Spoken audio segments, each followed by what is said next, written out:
Sir మీతో అందరూ ఉంటారు అన్నీ ఉన్నప్పుడు, వాళ్ళందరూ ప్రేమించేవాళ్ళు కాదు. అన్నీ కోల్పోతావు చూడు, డబ్బులు పోతాయి, ఉన్నోళ్ళు పోతారు, సంపాదించడానికి ఏమి ఉండదు, ఆరోగ్యం పోతుంది, నీ పనులు నువ్వు చేసుకోలేవు చూడు. అమ్మా, మీ కన్నబిడ్డలను మీరు బాగా చూసుకుంటారు అనుకుంటారేమో, పెద్ద అయ్యాక మీ బిడ్డలు నెత్తి మీద టోపి పెట్టి చేతులు బొచ్చ పెడతారు, అదవాళ్ళందరూ కూడా. పిల్లలు చూసుకోరు. ఎందుకు తెలుసా? అమ్మా ఐ లవ్ యూ, నానా ఐ లవ్ యూ, మీ ఆరోగ్యం బాగున్నంత వరకే, మీ ఆస్తులు మీ చేతుల్లో ఉన్నంత వరకే. మీ ఆస్తులు పోయాక మీ పనులు మీరు చేసుకోనికి కష్టమై మీ దగ్గర కంపు కొట్టే రోజు ఒక రోజు వస్తుంది, కాలో చెయ్యో పడిపోయి వృద్ధాప్యం మీద పడిపోయి ముసల్దానిలాగా అయిపోయి మూలం పడిపోతావు.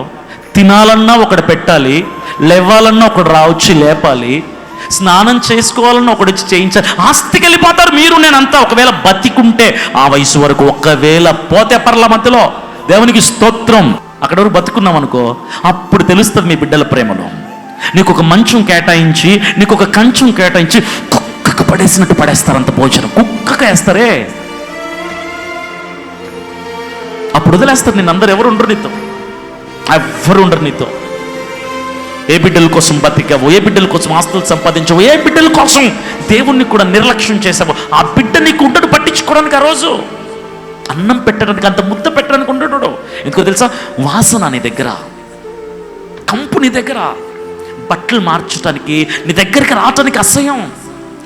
బాగా డబ్బున్న కొడుకు అయితే అనాథాశ్రమంలో పడేస్తాడు, లేదా ఒక కేర్ టేకర్ని పెట్టి నెలకు 1 లక్ష రూపాయలు జీతం ఇస్తాడు, వాళ్ళు చూసుకోరు. That's the present situation. అది ప్రస్తుత సమాజంలో జరుగుతున్నటువంటి పరిస్థితి. అప్పుడు అర్థమైంది నిజమైన ప్రేమికులు ఎవరో. యోబు జీవితం అదే.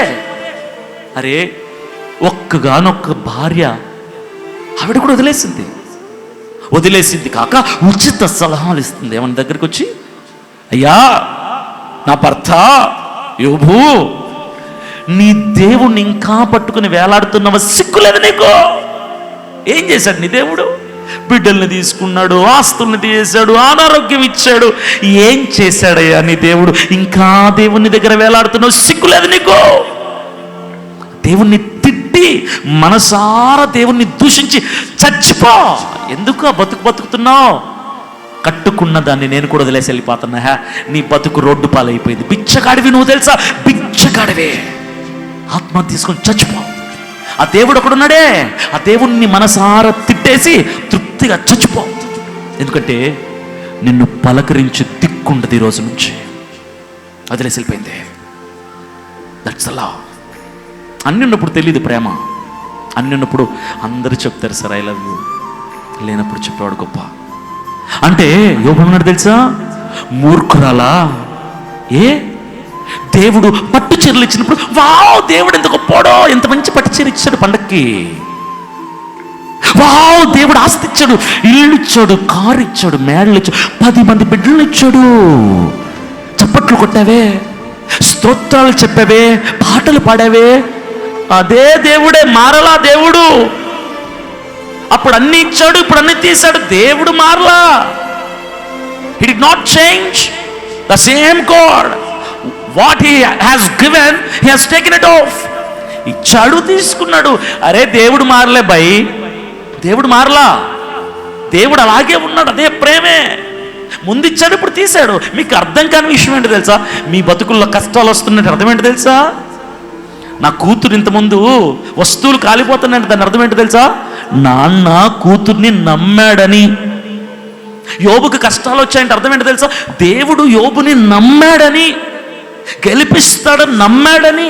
నీకు కష్టం వస్తే నువ్వు దేవుణ్ణి దూషించకూడదు, గర్వపడాలి. ఎందుకు తెలుసా? దేవుడు నన్ను నమ్మి నాకు అనారోగ్యం ఇచ్చాడురా, ఇప్పుడు నేను దేవుణ్ణి గెలిపించాలరా, ఇప్పుడు నేను దేవుణ్ణి స్తుతించాలరా. అపవాదికి సిగ్గు కలగాలి. నేను ఈ స్థితిలో కూడా దేవుణ్ణి స్తుతిస్తే నా ఆస్తులు పోయినా ఎన్ని పోయాయి? దేవుడు నన్ను నమ్మాడు కాబట్టి నాకు ఈ కష్టాలు వచ్చాయి. దేవుణ్ణి స్తుతించాలి, దేవుణ్ణి గెలిపించాలి, అపవాదిని ఓడించాలి, ఓడించాలి, ఓడించాలి, ఓడించాలి, ఓడించాలి. దేవుడు గెలిచే వరకు స్తుతించాలని రోషం కలిగి అన్ని పోయినాడు స్తుతించాలి. కష్టాలు నీకు వస్తే దేవుడిని నమ్మితే వస్తాయి, కోపిస్తే రావు. అంత శరీరం అంతా కుళ్ళిపోతే భార్య కూడా వదిలేసి వెళ్ళిపోయింది. ఇక్కడ కూడా ఈ రెండు రకాలలో యోబు భార్య వంటి వాళ్ళు, యోబు వంటి రెండు రకాల మనుషులు ఇక్కడ ఉన్నారు. మీరు ఒకరెవరో తెలుసా? అన్నిస్తే దేవుడి దగ్గర, తీసేసుకుంటే దేవుడిని వదిలేసి వెళ్ళిపోయే బ్యాచ్. రెండోది, యోబు వంటి వారు, నా వంటి వారు ఇక్కడ కొందరు ఉంటారు. ఇస్తే ఏంటి, తీసుకుంటే ఏంటి సార్, దేవుడున్నాడు, నేనున్నా, బతికున్నంత వరకు నేను దేవునితో బతుకుతాను. అన్ని కోల్పోయిన యోబు చివరికి అనారోగ్యంలో కుళ్ళిపోయిన శరీరంతో పురుగులు శరీరంలోంచి, ఆ రంధ్రాల్లోంచి పురుగులు కింద పడిపోతుంటే ఆ పురుగుల్ని, మట్టిలో నుంచి పురుగులు తీసుకొని చేతిలో పెట్టుకొని పురుగులకి ఏం మాట్లాడుతుండో తెలుసా? పురుగులారా, దేవుడు మిమ్మల్ని ప్రేమించి నా శరీరంలో మీకు ఆహారాన్ని పెట్టాడు, ఎందుకు కింద పడిపోతారు అని పురుగుల్ని తీసుకొని శరీరంలో వేసుకుని హ్యాట్స్ ఆఫ్ ఆ మనిషికి, ఆ భక్తికి, ఆ విశ్వాసానికి, ఆ స్తుతికి. లెన్స్ పెట్టి వెతికితే ప్రపంచంలో ఒక్కడ దొరకడాలంటాడు ఈరోజు. ఒక్కడు, not even one person you cannot find.